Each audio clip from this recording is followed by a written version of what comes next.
judiciary. And so I'm going to return to this later, but the fact is Kissinger is the crisis manager.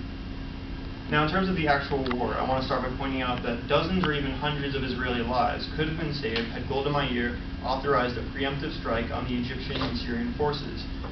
You'll recall that 6 years earlier, during the Six-Day War, Israel had preempted and had done so extremely successfully, knocking out the Egyptian Air Force before it even got off the ground. So this resulted in a great, massive Israeli victory. However, here Meir does not preempt. So the question is why? And the answer really is that Kissinger pressured her not to. Kissinger's first priority was maintaining the status quo and prevent the war if at all possible. So he told Meir, do not preempt or we will not be able to support you, during the war or after the war.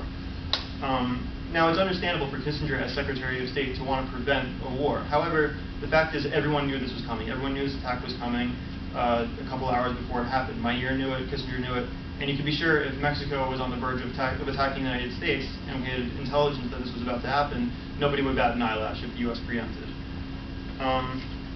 Meir abides nonetheless because she's pressured by Kissinger, but she soon expresses her frustration to Kissinger in a message that reads as follows. You know the reasons why we took no preemptive action. Our failure to take such action is the reason for our situation now. If I had given the Chief of Staff authority to preempt, as he had recommended some hours before the attacks began, there's no doubt that our situation would now be different.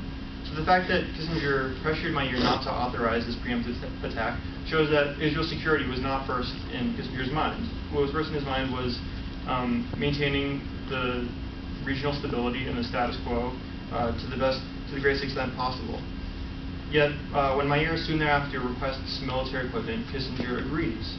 Why? The answer again has to do with preserving the territorial status quo to the greatest extent possible, while preventing the Soviets from gaining influence in the region. And I want you to listen carefully to the wording of Meir's request for weapons.